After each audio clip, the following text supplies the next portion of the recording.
عزیز طلباء و طالبات، جدید ذرائع ابلاغ تھرڈ ایئر 6 سیمسٹر میں ہم جدید ذرائع ابلاغ کا مطالعہ کر رہے تھے، جس میں ہم نے جدید ذرائع ابلاغ کیا ہے اور اس کی مختلف قسموں کا ہم نے مطالعہ کیا ہے۔ آج کے اس لیکچر میں ہم جدید ذرائع ابلاغ کے فائدے اور نقصانات اس عنوان کے تحت ہم بات کریں گے۔ یاد رکھیں، جدید ذرائع ابلاغ کیا ہے، اس کی قسمیں کیا ہیں، یہ ہم نے دیکھا ہے، جس کے ذریعے ہمیں پتہ چلتا ہے کہ کوئی خیالات یا کوئی تاثرات یا کوئی احساسات کو ہم کسی کو پیغام ایک جگہ سے دوسری جگہ پہنچاتے ہیں تو یہ ابلاغ کہلاتا ہے۔ مطلب کوئی چیز ایک جگہ سے دوسری جگہ پہنچانا، یہ کوئی ایسا وسائل وغیرہ سامان وغیرہ کی بات نہیں ہے، یہ بلکہ یہ خیالات، تصورات، احساس، اظہار، ان تمام چیزوں کا ایک جگہ سے دوسری جگہ پہنچانا یہ ابلاغ کے زمرے میں آتا ہے۔ چلیے، اس میں کون کون سی چیزیں ہیں تو ہم نے دیکھا ہے کہ قدیم ذرائع اور جدید ذرائع۔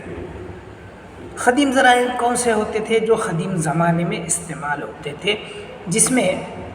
نئی ٹیکنالوجی کا استعمال نہ تھا۔ اس میں ہم نے دیکھا ہے کہ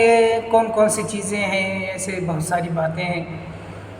تو ہم نے دیکھا ہے کہ رسائل ہے، کتابیں ہے، اخبارات ہے، جس کے میں کیا ہوتا تھا کہ وہ پرنٹیبل، جب وہ پرنٹ ہوتا تھا وہ کوئی باتیں ہوتی تھی، جو خیالات اس میں لکھے جاتے تھے، اپنے باتوں کا ذکر کیا جاتا تھا، جو ان کی سمجھ میں آتا تھا اس دور کے سماج کے مناسبت سے، اس کو وہاں پیش کیا جاتا تھا۔ اور وہ جو چیزیں چھپ کر کیا ہوتی تھی، ایک سے جگہ سے دوسری جگہ جب جاتی تھی تو وہ خیالات کا ان خیالات کے اظہار کا ذریعہ بنتے تھے، اور وہاں پر بھی، یعنی جہاں پر یہ چیز بھیجی جاتی ہے وہاں پر بھی اس خیال سے متفق ہو یا اختلاف جو بھی ہے یہ چیز آتی تھی، اور اس طریقے سے وہ خیالات وہاں پر پنپنا شروع ہوتے تھے۔ تو آج ہمارا جو ٹاپک ہے، اس پہ آج کا جو دور ہے وہ سائنسی اور ٹیکنالوجی دور ہے، جدید دور ہے، اور اس میں ہمارے ذرائع ابلاغ کے جو وسائل ہیں اس میں پرنٹ میڈیا کے ساتھ ساتھ سوشل میڈیا بہت کام کر رہا ہے، جو بہت تیزی سے کچھ سیکنڈوں میں ایک جگہ کی معلومات دوسری جگہ تک پہنچ جاتی ہے۔ اس لیے کوئی بھی چیز کے یاد رکھیں، جب بھی کوئی چیز کام آتی ہے، عمل میں آتی ہے، تو اس کے فائدے بھی ہو سکتے ہیں، نقصانات بھی ہوتے ہیں۔ جہاں جس طریقے سے اگر اس کا صحیح استعمال اور محدود استعمال کیا جائے تو جہاں بہت سارے فوائد ہمیں نظر آتے ہیں، وہیں اس کا غرض، بیجا استعمال، حد سے زیادہ استعمال اور غلط طریقے سے، غلط سوچ کے ساتھ کیا گیا استعمال ہمیشہ نقصان اور تباہی لے کر آتا ہے۔ ہمیں آج کے اس لیکچر میں وہی پڑھنا ہے کہ اس کے فائدے کیا کیا ہیں اور نقصان کیا ہے۔ ہر چیز کے دو پہلو ہوتے ہیں، ایک تو فائدے والا پہلو اور دوسرا ہوتا ہے نقصان والا پہلو۔ یہ چیزیں تو ہر چیز میں ہوتی ہیں، لیکن جہاں بہت زیادہ فوائد ہو اور کچھ چیزیں اس میں نقصان ہو تو اس چیز کو استعمال کرنے میں یا عمل میں لانے میں کوئی برائی بات نہیں ہے۔ لیکن جب یہ دونوں کا توازن بگڑ جاتا ہے، مطلب نقصان بہت زیادہ ہو جائے اور فائدہ بہت کم، تو وہاں پر اس چیز کا استعمال بند کرنا ہی بہتر ہو جاتا ہے۔ اب یہ تو وقت ہی بتائے گا کہ کتنا فائدہ مند اور کتنا نقصان دہ ہے، اور کب اس کو چالو رکھنا چاہیے، بند کرنا چاہیے۔ یہ تو اپنے اپنے حالات، اپنے ماحول کی مناسبت سے آنے والے جو واقعات ہیں وہ ثابت کریں گے کہ ہمیں یہ کتنا فائدہ مند ہے اور کتنا نقصان دہ۔ چلیے، ابھی تک فی الحال کے دور تک جو باتیں ہیں یا جو چیزیں ہمارے سامنے حاضر ہیں، ہم اسی پر سے ہی فائدے اور نقصانات کا مختصر تجزیہ کر لیتے ہیں۔ چلیے، ہم پہلی بات آتے ہیں فائدے پر کہ سوشل میڈیا سے کون کون سے فائدے، جدید ذرائع جو ہے، سوشل میڈیا جدید ذرائع ہے، اس سے کون کون سے فائدے ہیں۔ تو سب سے پہلا جو بات آتی ہے وہ یہ ہے کہ معلومات میں اضافہ ہوتا ہے۔ صرف ایک کلک پر ہم یقینی کیا کرتے ہیں، کوئی بھی ایک ہمارے جس کے بارے میں ہمیں جاننا ہے ہم وہ بات ڈالتے ہیں تو اس کی تمام تفصیلی معلومات ہمارے سامنے ہمارے اسکرین پر آ جاتی ہے۔ یہ بہت بڑا فائدہ ہے، مطلب یہاں پر وقت کی یقینی بچت بھی ہوتی ہے اور بہت جلد صحیح نالج جو ہے وہ ہم تک پہنچ جاتا ہے۔ اے آئی کے ذریعے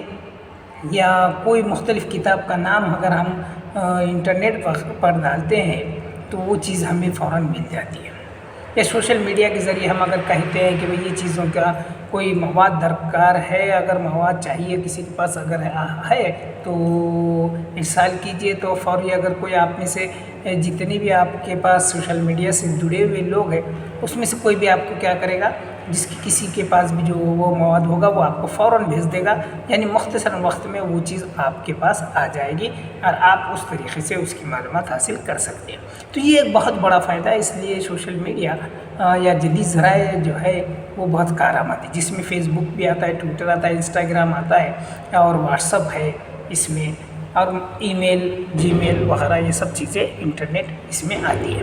تو اس کے ذریعے ہمیں یہ چیزیں مل جاتی ہیں۔ دوسرا اس کا فائدہ کیا ہے، ایک تو کم وقت میں زیادہ معلومات میں اضافہ ہو جاتا ہے، ہمارے لیے یہ بہت کام کی چیز ہے۔ دوسرا وقت کی بچت، مطلب اگر کوئی چیز مواد چاہیے ہمیں، کوئی بات کا ہمیں پتہ کرنا ہے تو ہم کوئی کتاب ڈھونڈتے بیٹھتے ہیں، کہاں رکھی ہے، کس طریقے رکھی ہے، کہاں ملے گی، یا کہیں اپنے پاس نہیں ہے تو کسی کے پاس سے لانا، کسی کے پاس سے کہ ان کو بولنا، اس سے خرید کر لانا، یہ تمام باتیں کیا ہے، وقت کی ضائعگی زیادہ ہوتی ہے۔ ہم کیا کرتے ہیں، فوری یقینی انٹرنیٹ یا یہ سوشل میڈیا پر انٹرنیٹ پر ہم یہ چیز ڈالتے ہیں کہ بھئی یہ بک کی چاہیے تو فوراً وہ بکس ہمارے پاس سامنے حاضر ہو جاتی ہے، تو ہمارا جو بھی ضروری کام ہے، جو مواد ہے یا جو معلومات ہمیں چاہیے اس سے فوراً مل جاتی ہے۔ تو یہ ایک جہاں ایک اہم، یہ جتنا سائنسی دور ہے، ٹیکنالوجی کا دور ہے، جہاں پر وقت کی کمی ہے ہر ایک کو، تو اس دور میں یہ چیزیں بہت فائدہ مند ہوتی ہے، اس سے صارفین کا بہت سارا وقت ضائع ہونے سے بچ جاتا ہے۔ تو یہ بہت بڑا یقینی بینیفٹ ہے، بہت بڑا اس کا فائدے میں شامل ہوتا ہے کہ اس سے وقت کی بچت ہوتی ہے۔ تیسرا، اس سے ہمیں کیا چیزیں ہوتی ہے، تیسری جو چیز ہمیں اس سے پتہ چلتی ہے وہ ہے کہ کسی کے یقینی سماجی کانٹیکٹ بہت جلدی بڑھ جاتا ہے۔ مطلب یہ ہے کہ یقینی جدید ذرائع کے ذریعے سے ہم کوئی بھی پیغام، کوئی بھی معلومات ہو، وہ ہم کیا کرتے ہیں، ایک جگہ سے دوسری جگہ چند سیکنڈ میں ہی پہنچا دیتے ہیں، جس کی وجہ سے کیا ہوتا ہے کہ وہ معلومات وقت بر محل پہنچ جاتی ہے۔ تو یہ اس کا بہت بڑا ایک فائدہ ہے کہ یہ ہمارے کیا ہے، اس پر بہت جلدی کام آ جاتی ہے، یہ بہت ضروری کام ہے۔ دوسری، جب ہم